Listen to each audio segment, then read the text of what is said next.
Hello and welcome. I'm Sue Britz. And I'm Tina Lokkbakk. We are rolling on into Retired. This is the podcast where we talk about what life is like when we put on new tread, new wheels that move us to our next adventure. Tina, tell me about the cars in your life. So we'll start with my parents gave me their 1969 Volkswagen Beetle. Then I got my first teaching job, and my dream car was a Saab. I wanted a convertible Saab, but I couldn't quite get myself to pay the little extra money for it. And then I had... Hold on. Do these cars have names? Well, I'll get to that in a minute. Then I got rid of the two-door Saab when I became a mom because I wanted an automatic instead of a stick, and I wanted four doors. So I got a Volvo, and then later a Volvo station wagon so I could fit the kids in the crap much easier. And then I got rid of it and got my first true love, and her name is Pearl. She is a Mustang convertible. And I picked Pearl because her little hubs look like daisy petals. So she was a little feminine, yet she's very masculine in that she's strong and powerful and can go quickly. And I loved nature. And so the top goes down, and here the dragonflies can fly in and out of the car with me, and I can look straight up at birds. So she represents everything. And it was just the other day, I really am madly in love with her. And I even spent $4,000 to get her a new top because she was coming undone. And it's like a worn out bra. She came undone. Huh? She came undone. Yes. So I built this fence around my property up here in the mountains, and it has a big ranch opening. And when I was in Cuba, I had her covered up to protect her. And I let her out of the corral. And I went on my first drive after being here, and it was so fun. So Pearl is her name, and I'm in love. And that is the history of my car life. And you? You know, I don't have the names and models of cars because, that stuff never was on my radar at all.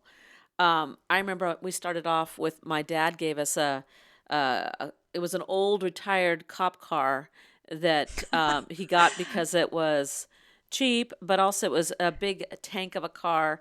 I remember that thing. It as it aged. I want a picture. It was very old, and it was in the winters of Indiana. I remember I was driving that thing. I had a job that took me to midnight. I got off at midnight, and sometimes that car would not start, and I had to call a friend, and they had to come tow me with a old-fashioned tow rope in icy roads. Yeah, it was quite the adventure. I remember when I got married and moved down to Mexico. We bought a car, but of course I was never allowed to, quote, allowed to drive it because it was in this other country, and I didn't know how to do traffic like that. And you know what? I surrendered. I gave I gave into that shit because, well, he needed to go to work, and I stayed home at work. It was cutting your legs out underneath you. It was a way. I didn't see it at that time, but as a way to limit your life. So I didn't limit myself. I got on that bus and I went everywhere. In the first month, I went on every route of the buses and went to every end of every line and saw so much of that town. I have to say, it was quite the experience. But it does limit you when you don't drive. But there's also freedom, like I say. Then you're on public transit and you get to learn lots of different things and do what you want, and no one knows where you are or whatever. Sounds like you took lemons and made lemonade to me, but we'll go with it. And I think about that now, and I say it, and it makes me almost want to. It makes me want to go Pearl. Yeah. Okay. Yeah. Anyhow, so then when we moved back to this where I live now, I wanted to buy American. Yeah, that's how I ended up with the Mustang. Because we were raised that way by American, So I bought a little Ford. I don't remember what the name of it was. It was a little Fiesta? Ford. No, it was, I don't remember, but again, I don't know. It was white. Well, that And narrows it it down. was funny because then I ended up being the driver of that, our one car, because I had to get to work. So I would drop him off. I would go to work, and, so then I was the driver of the car. Thank And God. But that was somehow, back in the United States. yeah, and that somehow Yeah. that felt fair. Right. See, you got to be fair. But anyhow, Right. that felt like justice too, to some point. Yes. And then it came into, when I became a mom, I wanted to have minivans. I had a series of Minivan. minivans, and I love the idea of a minivan because you could go on a road trip and take everything you needed with you. You could sleep in that vehicle if you wanted. To me, it was not like, I wanted a minivan, but we ended up with a station wagon because he wasn't ready for a minivan, even yeah. though we were parents. It's so funny because it's the connotation of a minivan now. It's so different than who I saw myself as. I saw it as an So adventure true. mobile. And then when I got divorced, it's like, okay, this is way too much car. I don't have a little child anymore. And let me just sell it, get the best value out of it, and buy myself a Honda Civic. So that's what I have now. It's the same Honda Civic that I got. I gave the car that I had at the time to my daughter for her Oh, graduation from right. college. And or part of it she had to pay for herself because I didn't give her the whole thing because I don't believe in that. But Hmm. uh so I bought myself the new car, and it's the same one I have. So it's getting old, and my intent is to drive that thing until it doesn't drive anymore. But see that my whole I feel the relationship with same. cars is very different. I feel the same. And in fact, there's two reasons. One, I just see it wasteful. It's kind of like all of our appliances that die. It makes me sad because back in the day they would last. Yeah. So And it was I'm not easier to repair too. right. So I don't want to just throw away my car because it's not new anymore. Um, Also, I love this particular model. It's a 2013, and I think they only had this one for 2 years. And so the new Mustang convertibles, they don't have the lights in the back, and it's just not a cute back end. And so I want to keep this one. Like I'm maybe this will be the classic, and I'll be the 90-year-old who shouldn't be driving with the convertible with this 50-year-old Mustang convertible. Um, so I kind of plan on keeping her forever. I love her.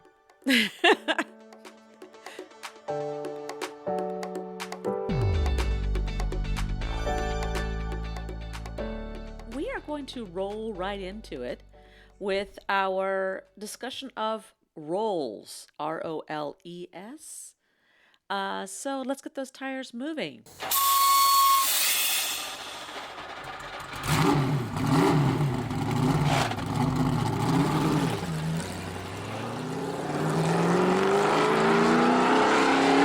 Now that we've just rolled right in, I'm going to bring up our topic, which is the RLLES. So, Sue, we as women are typically different in that we take on names. I don't mean you and I in general, we're all different, but women usually take on names. So, we take on names when we get married. We also take on titles. I just realized, like as teachers, we become Mrs., or in our case, it was Senora. So we're going to talk a little bit about identifying with the role of your name.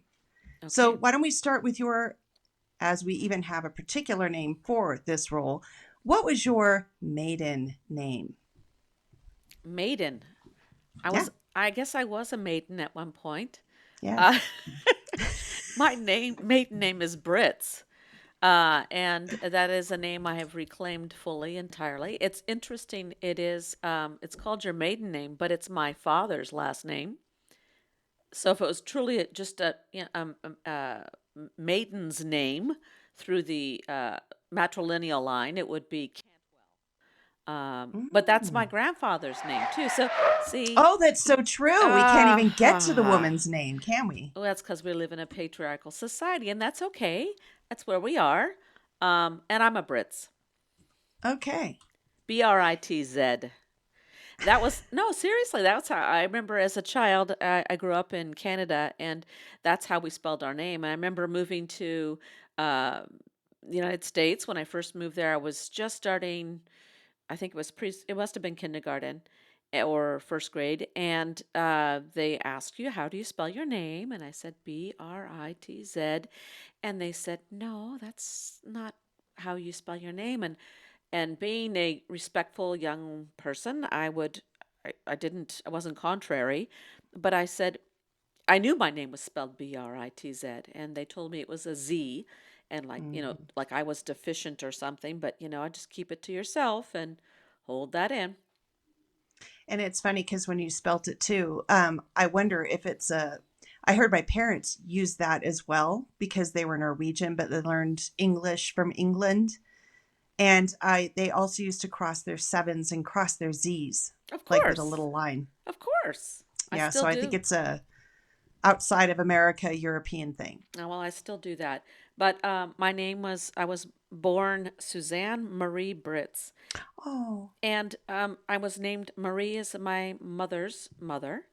I was going to be named after my father's mother, Olga. So I would have been oh, Suzanne Olga Britz, SOB. But but my parents figured that out, so I was grateful for that. So I'm named after Marie, and that's wonderful. So tell me about your maiden name. well, kind of interesting. It's Tina von Rees, which was my biological's father's last name, and then I was adopted by my father who raised me, and it was Lokkbakk, which is Norwegian, and of which I forgot. But a few years ago, the head count was there were 17 of us with that last name. But we've since had grandbabies and things, so I'm sure it's a little bit higher in number. So Tina von Rees Lookbach. So I consider them both my maiden name. All right. Very good. What was your mother's maiden name? Oh, I love it. That's Oh, why but when you see, we're talked about it, I'm like, hang oh, on, I've always stop. loved it. We're asking people what our passwords are. You know how they always ask what's your maiden name, that your mother's maiden name? Now No, we could we eliminate that? I thought yes, it as soon as I said it. Can we like delete that? I Because have to. fuck, you're right. Yes. I just thought the same thing because you're right. I use it all the time. Yes, isn't that crazy? And I just did my mom's too, my Oh grandmother's. shit. Yeah, We got to yeah. get rid of it. So, yeah, we're discussing that right now. So you notice that we went back and we beeped some things out because those are password names. I think people think companies are figuring out you need to come up with some other stuff. I think you're right. And really, how hard would it be for anybody to figure that out nowadays? That's Even if, crazy. right? That's crazy that we have to go back and beep out. Okay, that's hilarious. Okay, don't go around sharing your names, which is another interesting aspect of names, right? Yes. Roles. So Tina, what were you always Tina, or is Tina short for Christina or something, or what? So my mother's name was Torbjörg, and she had everybody butcher it so terribly that she thought to herself, what could be the simplest name that could be said in virtually all languages? So I am a plain Tina, Tina. So I looked up the meaning of your name. Have you ever looked up the Oh, meaning of your name? no. Well, Christina, which probably is Christian. All right. So Tina, just Yeah. the name Tina means follower of Christ. Uh It, huh. it but it also includes a description, unlike mine, it's same source, warlike, healthy, and Oh, strong. oh, I like that. I do Oh, too. and yours is the same? No, It's the same description? no, mine is just simply Lily, graceful Oh, Lily. I'm a little oh, flower. wow. I really enjoy mine. No offense. But you wouldn't think a Christian would be warlike. Isn't that an Well, interesting excuse me, concept? yes, they are. Hello. Well, The whole Crusades and well, yeah. come on. But if we're really going by the Bible and the commandments, there should be thou shalt not kill, and therefore there should be no warlike. Okay. That's another topic. Okay. That's not like a John Lennon song. Okay. All right. Um, so nicknames. Oh, Gigi. Did you just hear that? Did you hear that? That was Gigi Yeah. She's at it growling. again. Yeah, there's a human that's walking by. Okay, so let's start again. So, nicknames. Did you have any nicknames when you were growing up? I sure did. Sixth grade, Michelle was Bongo Butt and I was Chicken Legs. Yep. That's about it. Who's How about Michelle? you? Who's Michelle? She was just a friend in school, and we gave each other nicknames, and so she would always call me Chicken Legs Okay, I was because I wondering. was very skinny. I was wondering where that came from. Okay, all of a sudden you pulled Michelle out of nowhere. Oh, okay, got it. Yeah. Okay, I was Susie. Always Oh, Susie, Susie, and it was fine. But then at some point, I felt like that name didn't. It felt too young for me. I wanted to be older. So I yes. remember when I was in high school, ninth grade, I proclaimed myself to be Sue, and Ah, it took a while for people to make the transition, but they did. It's funny though. I contact some people through Facebook, and they still call me Susie, and you're like, okay, it doesn't even oh, resonate anymore. But I get that's their relation. That's how they see me. Yeah, right. yeah. So Sue.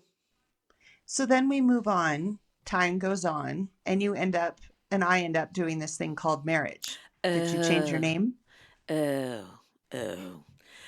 My my whole life, I thought well, as a young person, I thought there's no way I'm going to change my name for a man. And then I did get married, but it was then I decided, okay, I'm getting married to this person from a Spanish speaking country, and I decided I liked the idea of adding a name to mine. So I am myself, and I decided to hyphenate my name then.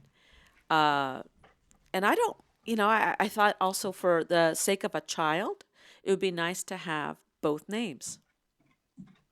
I agree. And I had never seen hyphenated or double last names until I moved because I lived in a little community, kind of backwards in every way. um, and that just would have happened and didn't. And that was also a relatively new thing. Um, wouldn't you say? That was not typical. Yeah, I think that was, see, this was a time when it was a transition from Hmm. many women were starting to not take the last name of their husband. Um, and this was kind of like a compromise time too. It was a time when you could, hyphenate. It would have been cool, fully cool, if the hyphenated name became just the family name and everyone, like he took part of my name and I took part of his name. That Yeah. would have been cool. Fair, Fair. equal, It would have been fair. balanced. Yeah. But Yeah, I not like that idea. not part of a patriarchy. So, it happens. So, I became this hyphenated name. And then I never, at school though, I was never Mrs. because that's something I refused to do. I always was Ms. in English speaking instructional classes, and I was Senora, which is could be it's not nondescript, doesn't mean that you're married necessarily. And I always was a senora because I always was either teaching Spanish or I was in our Spanish immersion school. So, and for some reason, when it was senora, I didn't mind it, but I had a problem when it became a Mrs. or a Ms. or a Miss. I don't know. I just never liked the way it sounded in English, or maybe it's because it was too close to home of having to identify who I am. And senora, because it's not my native language, felt comfortable. Well, for me, that was also a way to embrace my then husband's culture too, which I Oh, fully true. I adored. I adored the culture and the history and the family, and it was a way to embrace all of that, and it definitely became part of who I was and who I am. It's interesting though that men are just Mister Mister. their whole life, Mister, And and there's no young mister or old mister. no. You get born and you're an automatic mister. And even when there is divorce, you're no longer the men are Oh, not labeled true. divorce. It's the women are divorcees, and is he a divorcee? I don't know. Um, but when you look at that's another thing that always, like, another part of your role is, are you single? Are you married? Are you divorced, widowed, or remarried? And it's like, so in that stream of identities, it's tied to the idea of marriage, which is also another Gosh. interesting role. Like, you're being identified as your relation to other, to this person you're married to another person. Like, when you also have all these other names like daughter, sister, cousin, niece, wife, mother, aunt, godmother. They're all in relation to someone else. You know, I don't know if it's something we had talked about when we came up with this topic or read, but it just connected dots for me. So I remember my mom complaining, "Who am I? I am Arnie's wife and I am Tina's mother. And where did I go?" Oh, your And mom was I right on it. remember hitting that same realization Mm-hmm. before my divorce. And it was the same thing. They're like, oh, you're, I can't Well, even listen, say the I know, name. isn't this interesting how we don't want to say our previous identities? There's some kind of something there. There's a pain, or there's Yep. wanting to protect our kids, or Yes, all of whatever. it. Yeah, and what is that? So I am so and or so are you so and so's wife or hi Tina, you're so and so's wife. Yes. And even from people because we were both teachers, so even people within the district, and then it was even worse when we were divorced, and it's like, oh, you're so and so's X. ex-wife. Yeah. Not you. So You are the uncomfortable. X. You're not you. You are the X. Right. But I hit that same realization, like, who am I? Like, I am now I'm going to use their middle names, Marie and Grace's mother. Uh yeah, you completely kind of get lost, and I Yeah, I men know. don't I because they know. hold the name. It's and they're still Mister. They're not, yeah, Ms. or Miss or whatever. I always liked being called Ms. when I was in English track, because and I always started off the school year. The kids walk in the door, and that's what they get slammed with is, "Hello, my name is Ms. Britz. Do you know what that means?" And then starting with a lesson about, why why I choose Ms. And they understood. I mean, something about me right away, and that was a good way to identify my role too. So I have a question for you. Hmm. As I took on my husband's family name, and I still, by the way, have not changed it, and that's been an interesting journey as well. Initially, I kept that name because I thought it would be easier for school.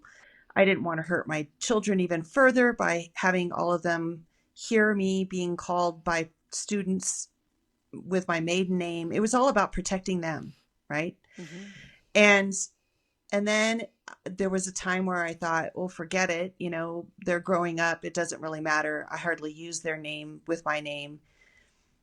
There was one warm, fuzzy time where just 3 years ago, we all went to Disneyland and I had the tickets reserved and we all had the same last name. And actually, that moment, I was glad I had that name. The real reason I haven't changed it, I think, is because of the steps and all of it for the credit cards, everything. And Oh, going into the Social Security office just shut me down. And I thought, forget it. And I didn't file it with the divorce. Had I done it, it would have been easy. Everything would have been taken care of. But going back and having to do it, it just isn't worth it. So, in my mind, for now, I publish under a different name. I had my students call me by my maiden name, and people out there in the world, doesn't matter, especially I'm living here. Um, there are times where I kind of still get that twinge, like, ooh, I would have liked to have had my old name back. And then there's a part of me that also accepts the fact, like, each name I have represents that part of my life. So my what was my middle name was actually my first last name, and that was my biological father. And then my adopted name became my childhood name until marriage. And then there's the married part of my life. So maybe I should just create a brand new name that encompasses this stage of my life. And I don't know. I just don't know if it's really worth it because when you boil it all down, I'm not a name. Oh, nice. I am me. Yeah. I wonder if that is, I mean, we all, I think, feel that, but maybe you feel it more intensely with that. You had quite a journey with your names. You know, Yeah. that's a lot. I remember, well, for me, when I hear, because I did change my name back to my maiden name when I divorced, when that other name comes up, it it's shocking. It comes out of nowhere, and it's like, where did this come from? Because all these records in different places, they don't Mhm. always change, even though you've put all the paperwork in, you followed up more than once, it still happens. And it when it shows up, it's shocking, and it still volatilizes me. It gets a reaction out of me, and Wow. I think it's as much about my frustration with the system and why there's this resistance to honoring women and changing a name when they've gone through all the legal stuff they need to do and all the follow up for all that. The guy doesn't have to do that. Doesn't Yeah, have they to, just keep and going it's on. like, oh God, you're doing it to me again thing. It's like, you know yeah, that just gets me. So I hear what you're saying. At some point, it doesn't really matter. It's just a name. Names are so essential, and yet at the same time, that's not you. It's not you. And a name is everything, right? Yeah. A name, right. You kind of have this vision of what goes along with your name, kind of like what you had: a Susie vision, a Suzanne vision, and a Sue vision. And each of those are different, right? Yeah, Visualizations. different iterations.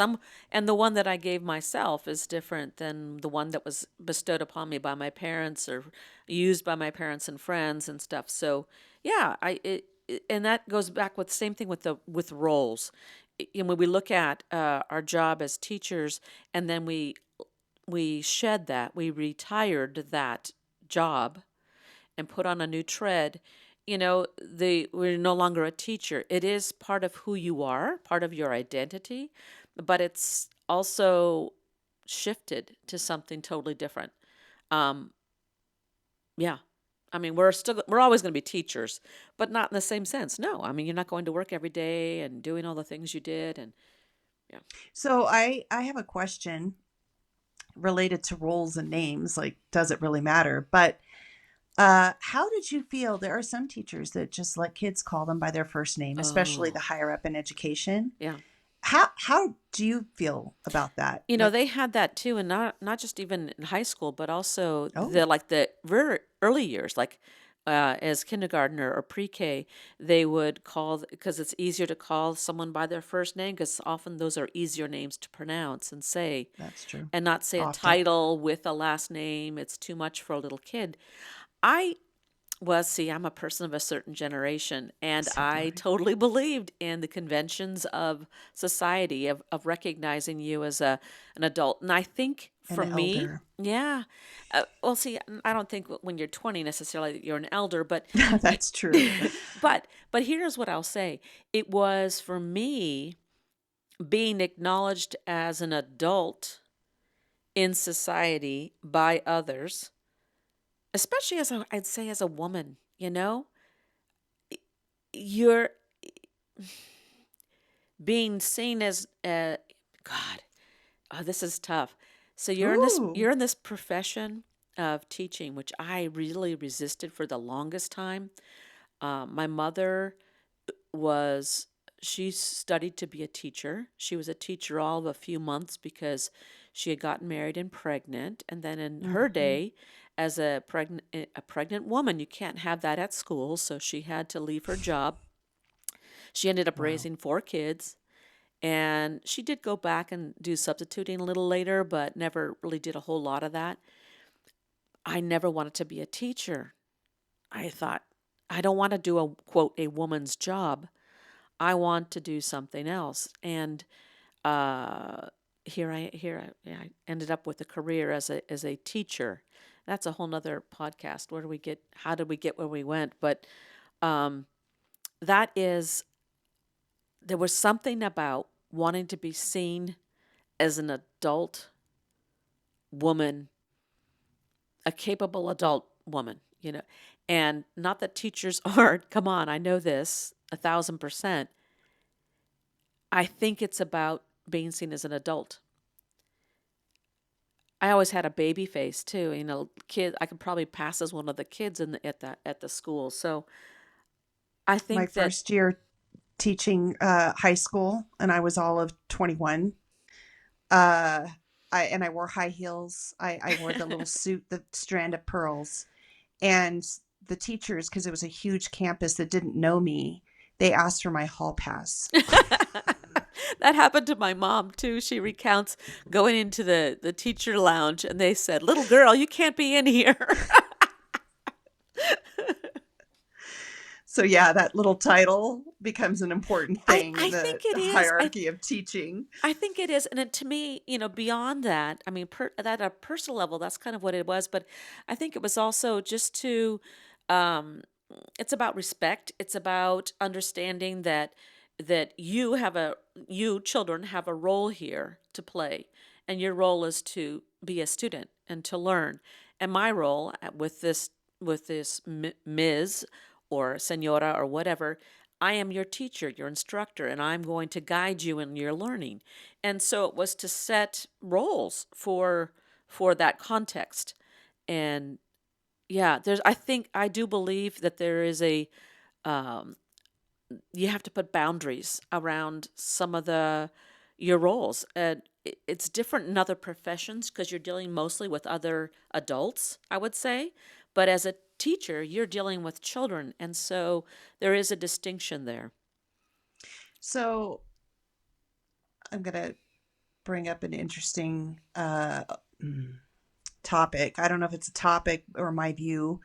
So one thing I grew up again in a closed community, smaller community, not liberal, and it was the beginning of being able to call parents by the first name.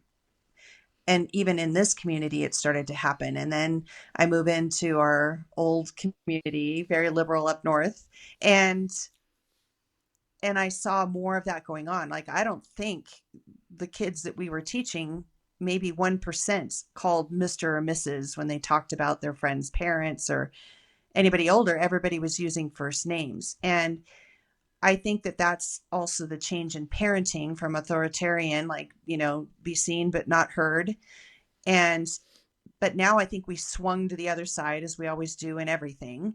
And I think that the kids, at least in that liberal community, are more raised with, you're a human, I'm a human. You're a kid human, I'm an adult human. And so we're all going to be on first name basis because we're all humans. And I think sometimes it brought kids to this feeling, not all, but there was a number where I felt that they saw a teacher as their equal and any adult as their equal. And they had the same voice, should be heard just like an adult, because I think at least many people were raising them to be um, more adult like in some ways. Uh, it's your thoughts? Or did you see this as well? I not to the same extent that you did, I think, but I that was, I guess, part of the boundary that I wanted to establish, Me too. and there are conventions that come from the past that serve their purpose and serve them well, I think, and then there are new things. I never called my friends um, parents by their first name. And even now, I was thinking about one of my best friends, and her her father was my teacher in high school. It was his birthday today, actually, and I did Oh. use his name in a salutation to him. But that's earned. That's not saying it when you're a teenager, and you know, I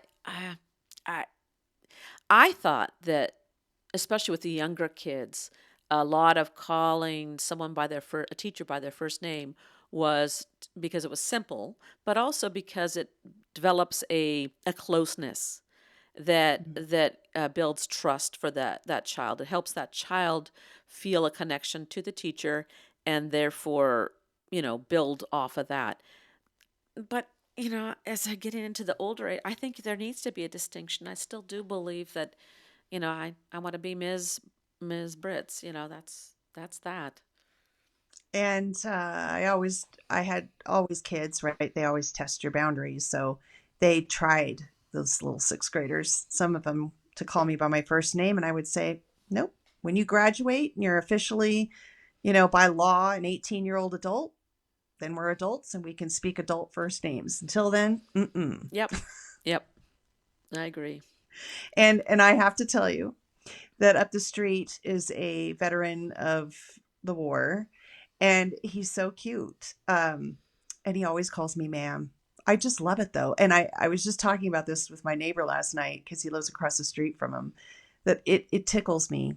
So again, I like this getting older, and I love that a man in his mid-30s is calling me ma'am. I just love it.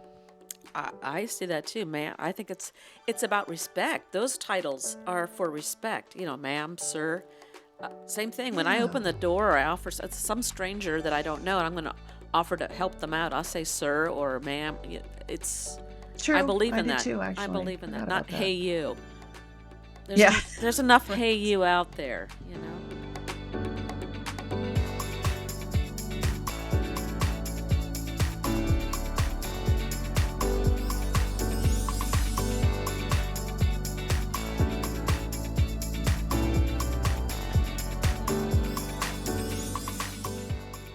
That wraps up this episode of Retired. Thanks for listening.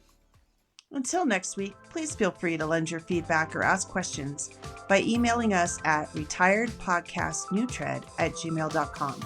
You're invited to follow us on Facebook at Retired Podcast New Tread.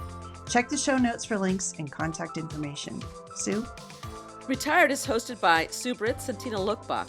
It is produced, directed, and edited by Sue Britz! Music and graphics are by Sue Britz! as well. Please click to subscribe so that you won't miss your chance to join our retired road trip.